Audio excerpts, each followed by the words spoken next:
Are you a business owner stuck in fear, doubt, and worry about what the marketplace will look like in the future? Then this show is for you. Strap on your seatbelt and get ready to disrupt and innovate. Here's your host, Lisa Levy.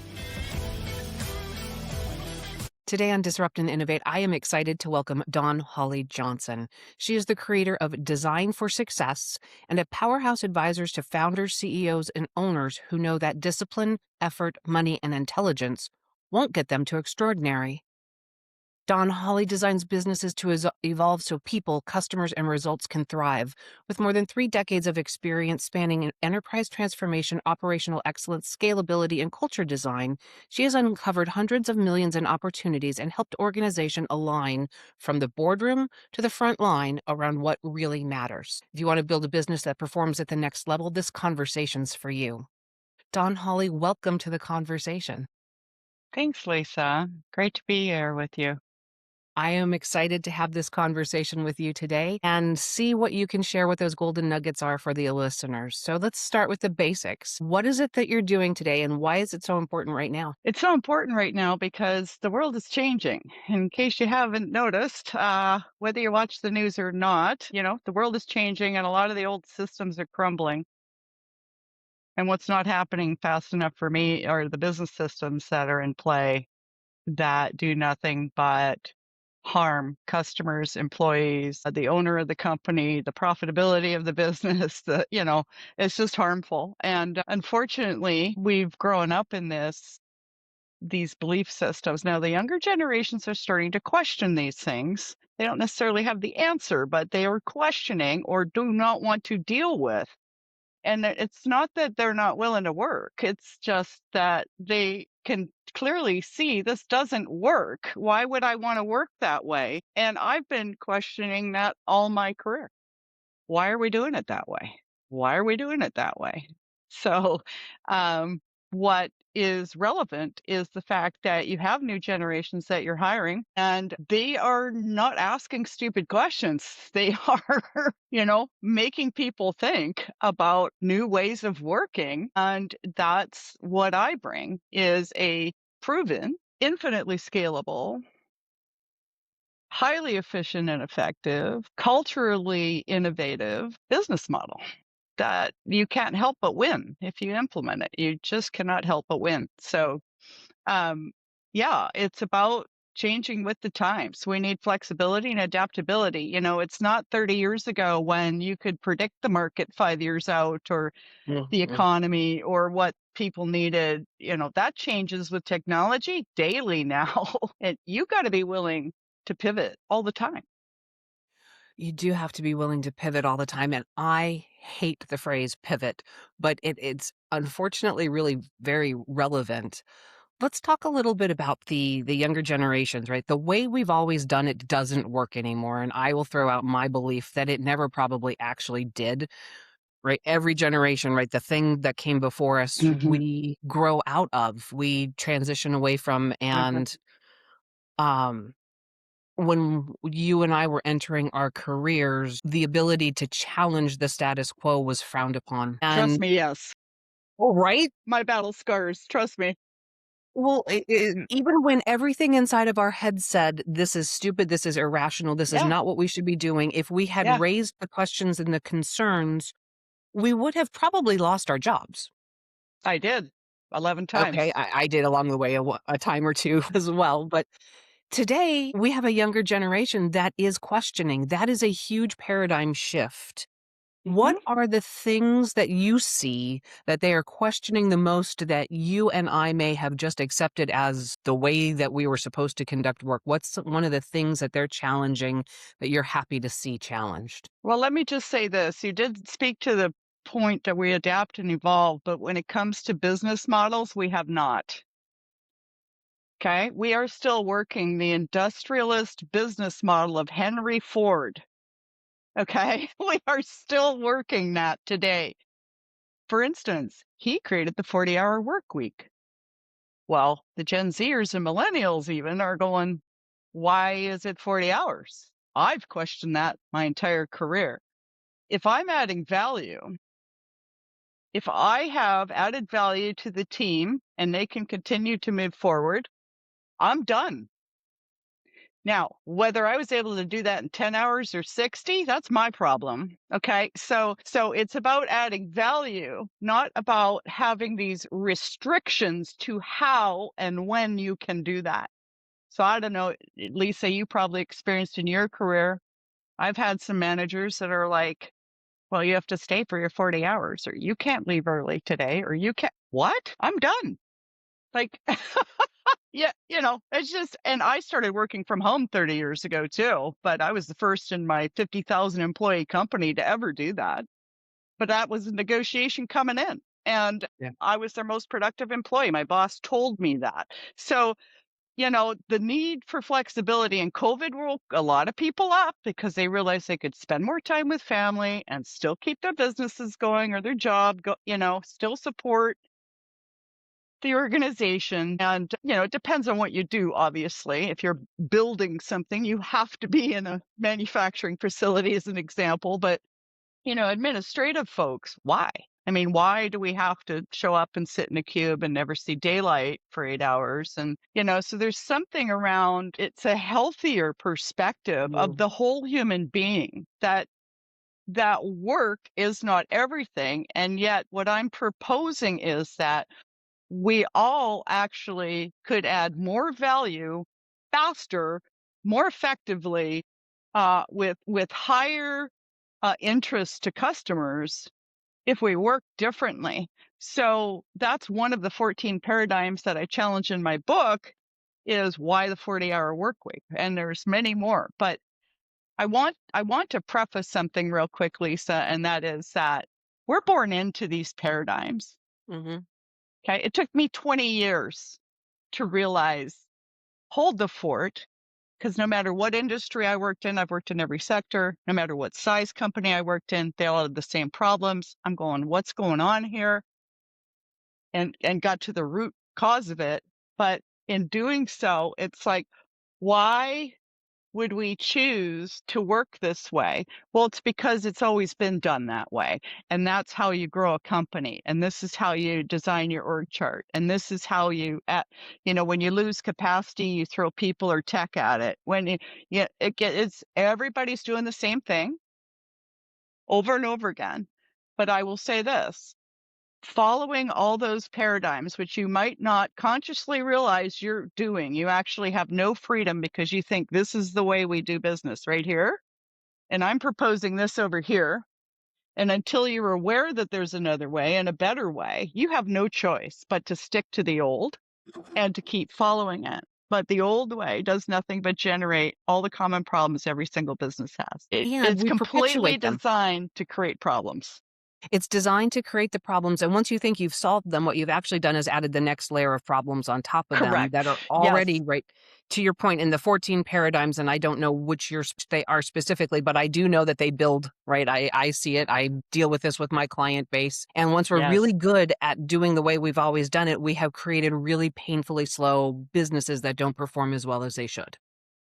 Yes. And I will say that what drives my heart is I feel this suffering in the workplace. There are some organizations that I've gotten to the door of and I'm like, I can't deal with the energy here. I have to leave. Like it's sad. I've interviewed thousands and thousands of employees in my career. How, number one, frustrated they are that they can't get any value delivered all day long because they're hauled into meetings and there's constant problems and they're firefighting. And so what they were hired to do, they might be able to spend an hour a day on. So there's frustration because most people show up to work wanting to add value, wanting to contribute, and they can't.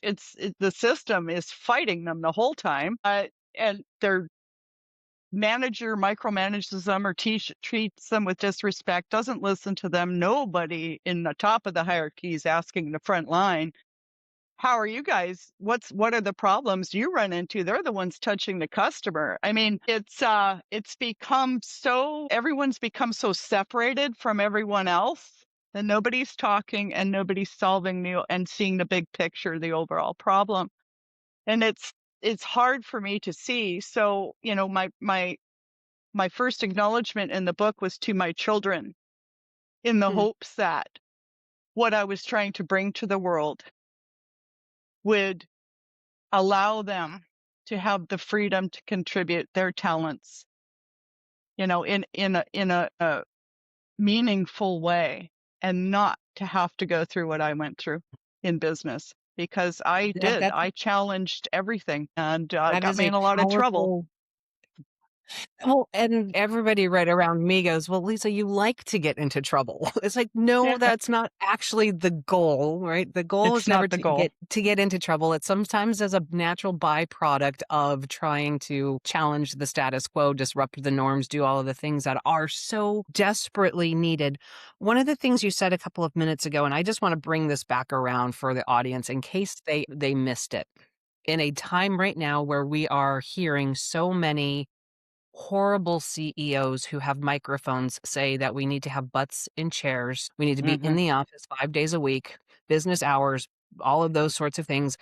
Don Hawley, 30 years ago, you started working from home, not as an entrepreneur inside of a company, and you were acknowledged as being one of the most productive employees, if not right, the most productive.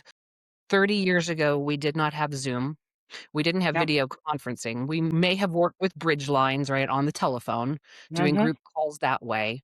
We did not have the connectivity that we have with Teams and all of the other things. And away from everybody else, you were the one delivering value. And I have built teams for the last 25 plus years doing that. It is Hmm. absolutely possible. It has nothing to do with technology. It has nothing to do with how we interact with one another around the water cooler. And you've proven it for your whole career. And Yeah. yet the loudmouths are still saying well, the micromanaging loudmouths want to see the people in chairs so that they can count heads and they can say, you're good, you're bad, you're good, you're bad. Well, it's an illusion of control. Mhm. Thinking that when I'm on site and somebody needs to be watching me for me to get work done is condescending. Mhm. Okay. I mean, Totally.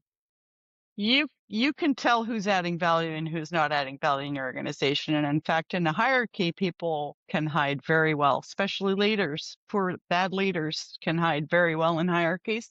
And so, but it is an illusion of control that if I have you on site and tell you you have to work your 40 hours, and it's quite sad because hierarchies are designed to manage and control people. What owners and founders don't realize is that that hierarchy that you will build as you organically grow and keep adding people, you're going to build it, is that it is designed to manage and control people. But I don't think you're in business to do that. You created something in the world and you want to bring it to the world and it has value in the world. And so what you want to do is actually design your business to deliver that value as effectively and efficiently and smartly as possible. And to do that, the hierarchy is the worst possible design, absolutely worst possible design you could ever choose.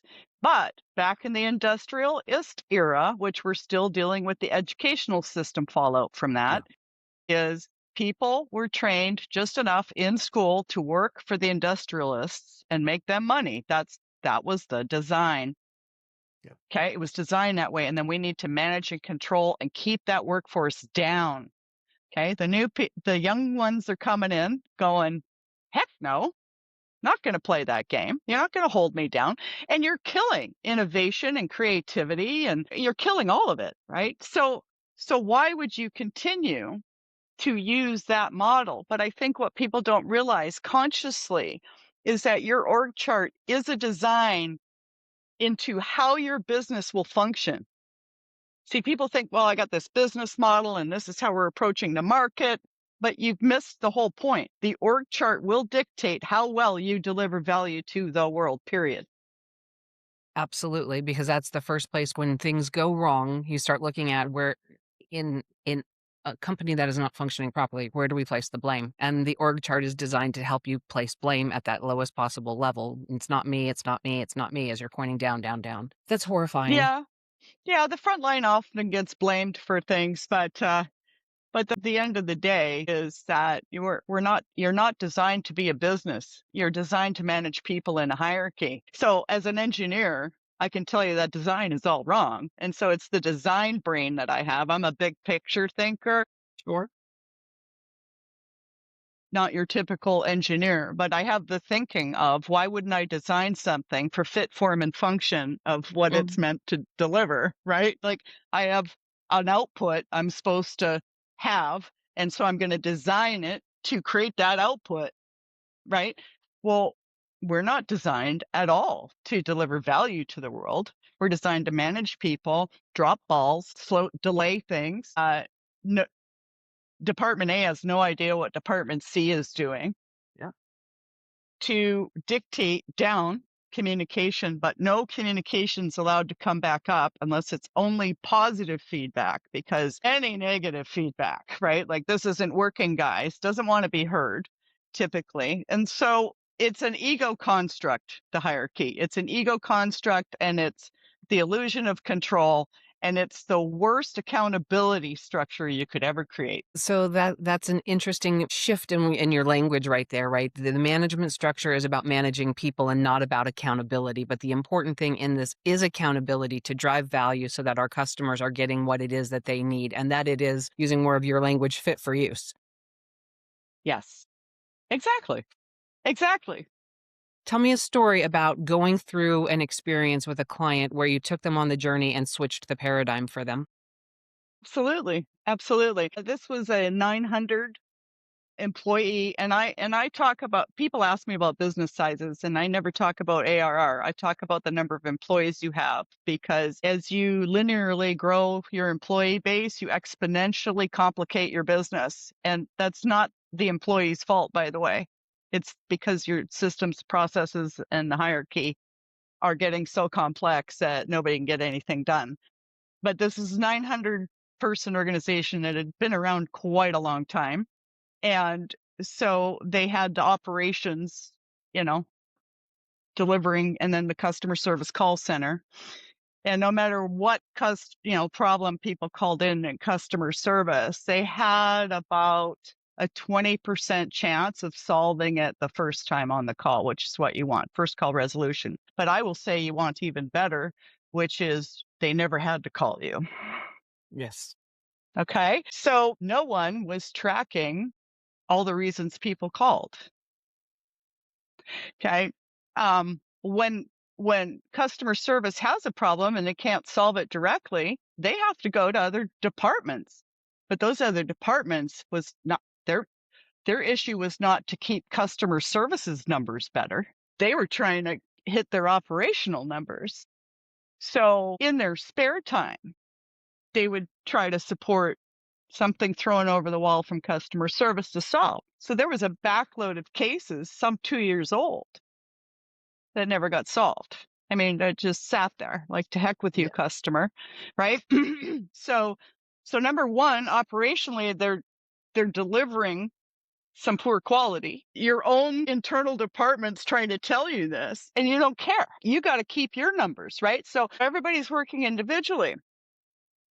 Now, they had an opportunity to bid a fairly large contract, but the intel on the street was they needed to cut operationally about $2 million out of their operational cost to do that. And of course, what did leadership do? What they usually do. They poured through the budget. And they found about $700,000 of stuff they could cut. God knows what damage that would have done, because it always does. You can't operate a business from a spreadsheet, which happens a lot. That's one of my arguments in my book. And so they only found about 700,000. So they knew they couldn't win bid. And I kept throwing my hand up saying, but let me. And finally, after 2 weeks, I said, look, I work for you. It's not costing you anything. Let me go do my analysis. I came back a week later and I said, I found $2.5 million. Take me about 3 weeks to implement it. And of course, these long-standing leaders in this hierarchy were like, well, who's this gal? But employees were thrilled because they hated working in this, never get anything done for the customer, never, right? They just deplored it. And there was a high attrition rate in the call center because of it. You just were never allowed to get your job done.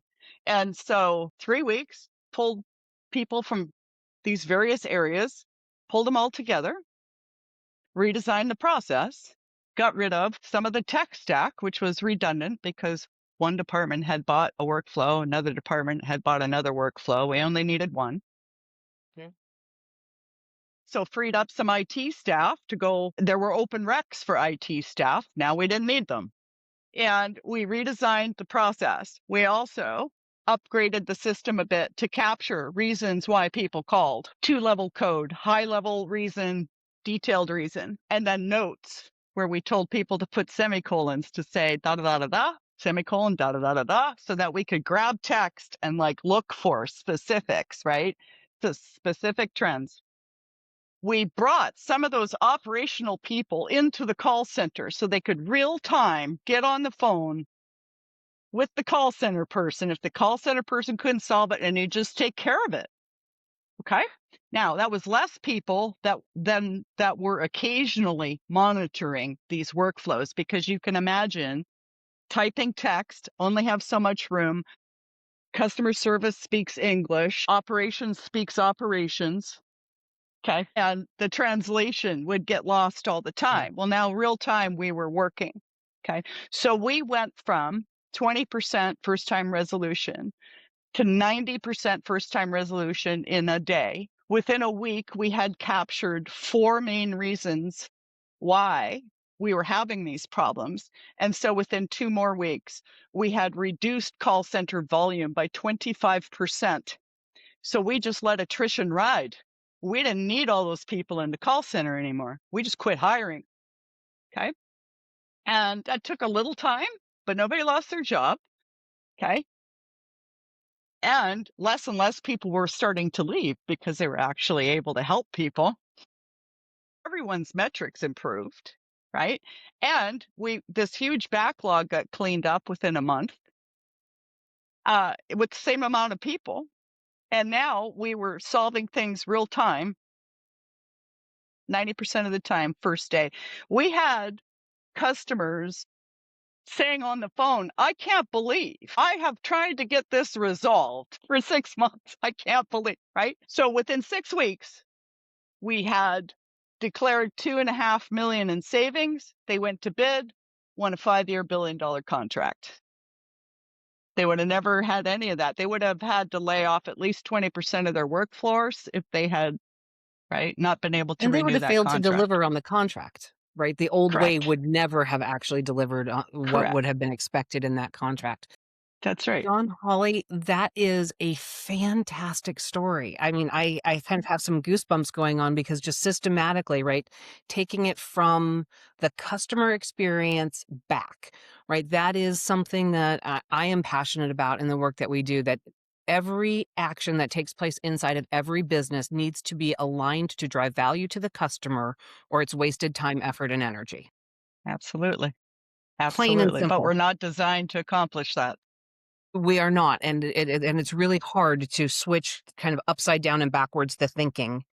If you have piqued interest and curiosity from members of the audience, how do they find you and learn more? You can simply put Don Holly Johnson in your browser, and I will come up, and at Don Holly Johnson on all social, and Don Holly Johnson on LinkedIn, donhollyjohnson.com. Pretty straightforward.